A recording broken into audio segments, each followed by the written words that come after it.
बिस्मिल्लाहिर्रहमानिर्रहीम। अस्सलाम वालेकुम। उम्मीद करता हूँ सब लोग खैरियत से होंगे। इससे पहले वाली वीडियो में हमने आपको बताया था कि यूएसए का वीज़ा किन लोगों को अप्लाई करना चाहिए। इस वीडियो में हम आपको डिटेल में बताएंगे कि यूएसए वीज़ा अप्लाई करने का कंप्लीट प्रोसीजर क्या है। सबसे पहले तो मैं ये बता दूं कि पाकिस्तान से जो यूएसए का वीज़ा ये 5 साल के लिए अप्लाई होता है। आप चाहे 2 दिन का अप्लाई करें, चाहे 10 दिन का, लेकिन ये 5 साल के लिए हमें मिलता है और मल्टीपल एंट्रीज़ वीज़ा होता है ये। और पाकिस्तान से जो अप्लाई होता है इसको B1 B2 कहते हैं। इसमें मेडिकल भी आता है, बिजनेस वीज़ा भी इसी में आता है और टूरिस्ट वीज़ा भी इसी में आता है, मेडिकल भी इसी में आता है। कोई और मामला है तकरीबन पाकिस्तान से यही वीज़ा इस्तेमाल होता है। तो इसका प्रोसीजर जो है, सबसे पहले हम इसका यूएस वीज़ा एम्बेसी जो है, यूएस एम्बेसी से हम इसका चलान फॉर्म डाउनलोड करेंगे। वो हम जाके अलाइड बैंक में पे करेंगे। $185 इसकी फ़ीस है। जब हम वो पे कर देंगे तो हम वेट करेंगे अपनी अपॉइंटमेंट बुक करने का। अपॉइंटमेंट्स की बाज़ दफ़ा, क्योंकि पाकिस्तान में बहुत ज़्यादा रश है और ये 2023 में तो बहुत ही ज़्यादा, तो अक्सर जो है अपॉइंटमेंट्स लेट होती हैं। अभी तो हमें नेक्स्ट ईयर की मिल रही हैं, तो हम अपॉइंटमेंट बुक करेंगे ऑनलाइन। ज़्यादातर यही है कि शायद नेक्स्ट ईयर की मिले, लेकिन उसको हम रीशेड्यूल भी कर सकते हैं। अगर आपको नेक्स्ट ईयर की भी मिल रही है तो आप उसको फ़ौरन बुक कर लें।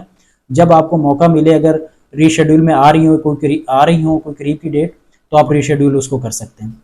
आपकी अपॉइंटमेंट कंफर्म हो जाएगी तो उसके बाद इसका फॉर्म होता है DS-160, जो आपको ऑनलाइन फिल करना होता है। उसमें आपकी डिटेल्स आएंगी, आपकी पर्सनल डिटेल्स, आपके पेरेंट्स की डिटेल्स, आपकी एजुकेशन की डिटेल्स, आपकी ट्रैवल हिस्ट्री, आपकी कंप्लीट प्रोफाइल उसमें आ जाएगी।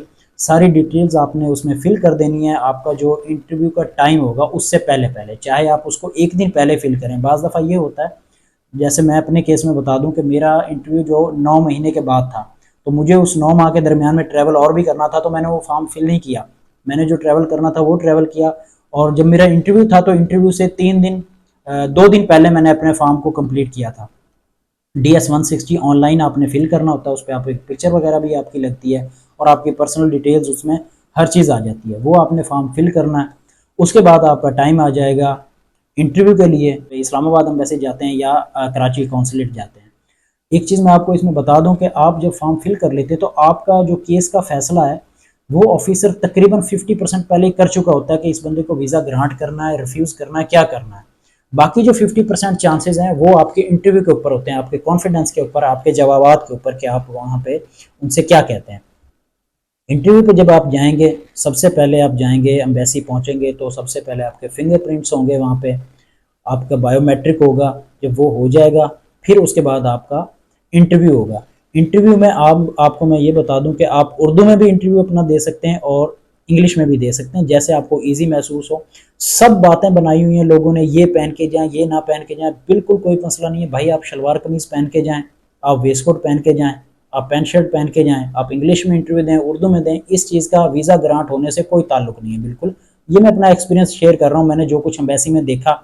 और मैं अपनी बात कर रहा हूँ कि मेरा जो इंटरव्यू था, जिस तरीके से मैं इंटरव्यू दे के आया, बिल्कुल कैजुअली मैं गया था, कोई ऐसा मामला नहीं। बिल्कुल मैंने इंग्लिश में इंटरव्यू दिया, उर्दू में भी लोगों ने दिया, उनके वीज़े ग्रांट हुए मेरे सामने।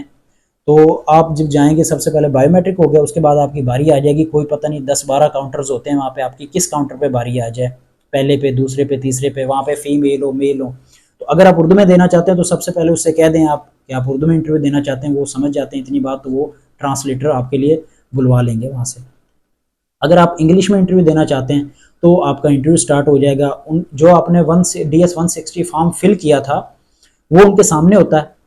पहली चीज़ ये है कि आपने उसमें किसी किस्म का कोई झूठ नहीं बोलना, बिल्कुल कभी भी। कोई इसके अलावा भी आप किसी भी एम्बेसी में अप्लाई करते हैं तो कभी भी अप्लाई करते वक्त आपने कोई भी झूठ नहीं बोलना, अपनी तालीम के बारे में, अपनी इनकम के बारे में, अपने बिजनेस के बारे में, फैमिली के बारे में।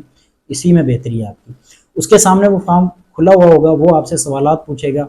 अच्छा, जब आपका ये इंटरव्यू आपकी प्रोफाइल के हिसाब से होगा, जिस तरीके का आपने फॉर्म फिल किया होगा, जो आपकी कंडीशन होगी, आप मैरिड हैं, अनमैरिड हैं, आपका बिजनेस है, आप जॉब वाले हैं, किस तरह, वो उसी हिसाब से सवालात होंगे। इसके बाद जो है वहाँ पे नीले, पीले, सफ़ेद रंग के उनके पास पेपर्स रखे होते हैं, मुख्तलिफ कैटेगरीज होती हैं। ये मैं आपको डिटेल में बता रहा हूँ कि 3 सूरत हाल होती हैं। पहली सूरत तो ये है कि आपको मौका पे यूएसए जो है वो मौका पे आपको आपका पासपोर्ट रख लेगा और आपको कहेगा कि कॉन्ग्रेचुलेशन, आपका वीज़ा अप्रूव्ड हो गया है।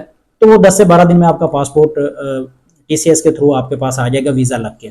दूसरी सूरत ये होती है कि वो आपको दूसरा पेपर दे देते हैं, 221B होता है कि सॉरी आपका वीज़ा रिफ्यूज़ हो गया है, आप फिर कभी अप्लाई करें। तो वो रिफ्यूज़ल है, आप अपना पासपोर्ट लेके वापस आ जाएं आपको 6 माह, 1 साल, 2 साल बाद आप दोबारा अप्लाई कर सकते हैं। तीसरी इसमें एक और सूरत होती है, वो होता है एडमिनिस्ट्रेटर प्रोसेस। उसमें ये होता है कि वो एक कैटेगरी होती है 221G, वो लगा देते हैं। उसका मतलब ये होता है कि हम आपकी थोड़ा तहकीक करेंगे, उसके बाद हम आपको फैसला देंगे। यानी वक्ती तौर पे वो लगेगा कि आपका वीज़ा रिफ्यूज़ हो गया, लेकिन इसमें बहुत ज़्यादा चांसेस, तकरीबन 90%, 95% लोगों को इस प्रोसीजर में वीज़ा मिल जाता है। 221G इसको कहते हैं। वो एडमिनिस्ट्रेटिव प्रोसेस में डाल देते हैं और आपको पासपोर्ट आपका वापस दे देते हैं कि आप कोई ट्रैवल करना चाह रहे हैं, कहीं जाना चाह रहे हैं, आप जा सकते हैं, हम आपको मेल करेंगे।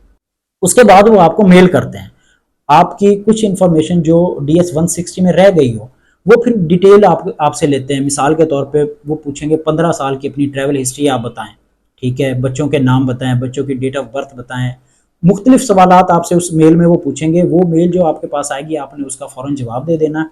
इस प्रोसेस में 90%, 95% वीज़ा ग्रांट होने के चांसेस होते हैं। बहुत कम ऐसा होता है कि आपको वीज़ा नहीं मिलेगा, बहुत कम चांसेस ये होते हैं, ठीक है।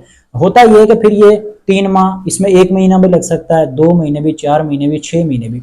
जो पेपर आपको वो 221G का देंगे उस पर 1 साल लिखा होगा कि हम आपको 1 साल के अंदर अपना फैसला सुनाएंगे। ये नहीं लिखा होता कि हम वीज़ा देंगे या नहीं देंगे, उस पर लिखा होगा कि 1 साल के अंदर हम आपको अपना फैसला बताएंगे कि हमने वीज़ा देना है या नहीं देना।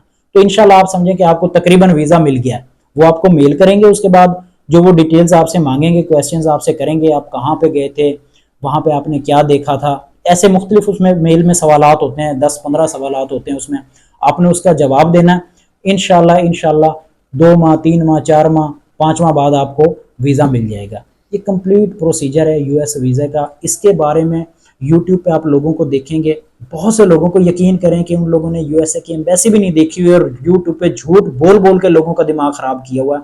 बिल्कुल कोई किरदार नहीं इसमें कि आपने क्या पहन के जाना है, आपने कटिंग कैसे करवाई हुई है, आप चेहरे से कैसे, मेरा जो एक्सपीरियंस आपके सामने है कि मेरे चेहरे पे दाढ़ी है, मेरी एज भी कम है और मुझे वीज़ा मिला है, मैं विजिट भी करके आया हूँ, मुझे वहाँ पे भी किसी किस्म की कोई परेशानी नहीं हुई। तो ये जो है ना, यूट्यूबर्स का अल्लाह भला करे, इन्होंने बेड़ा गर्क जो किया है। कुछ भी आप पहन के जाएं, किसी भी लैंग्वेज में आप, इवन आप कराची में अगर आप दे रहे हैं इंटरव्यू, तो आप सिंधी में भी इंटरव्यू दे सकते हैं, आप पश्तो में इंटरव्यू दे सकते हैं, ठीक है, कोई इशू नहीं है। आप उर्दू में दे रहे हैं, इंग्लिश में इंटरव्यू दे रहे हैं, इसका कोई ताल्लुक नहीं है। आप पहन के क्या जा रहे हैं, इसका कोई ताल्लुक नहीं। हाँ, इंटरव्यू जो होगा वो जाहिर है आपकी कंडीशन, आपकी प्रोफाइल के हिसाब से होगा कि आपकी प्रोफाइल कैसी है, आपने अपने DS 160 जो फॉर्म है उसमें क्या लिखा है, आप जॉब करते हैं, आप बिजनेस करते हैं, वो उसी हिसाब से होगा। हाँ, ये है कि अमेरिकन जो है, ज़ाहिर है उनका जो सिस्टम है काफ़ी अपग्रेड है, उनके पास सारी मालूमात होती हैं। अगर हम उन्हें कोई रॉन्ग इन्फॉर्मेशन देते हैं कि मैं इस डेट को दुबई गया था और मैं उस डेट को नहीं गया हुआ, उन्हें फ़ौरन पता चल जाता है, वो सीधा सा रिफ्यूज़ है। तो बेहतर यह है कि किसी किस्म का कोई झूठ ना बोलें वीज़ा अप्लाई करते वक्त। ऑनेस्टली जो चीज़ें हैं वो आप उन्हें बताएं, उसी तरीके से अप्लाई करें, और तो इंशाल्लाह वीज़ा ग्रांट होगा। और कोई डिटेल्स होंगी इंशाल्लाह तो आप कमेंट में पूछ सकते हैं, हम इंशाल्लाह आपको जवाब देंगे। अल्लाह हाफिज़।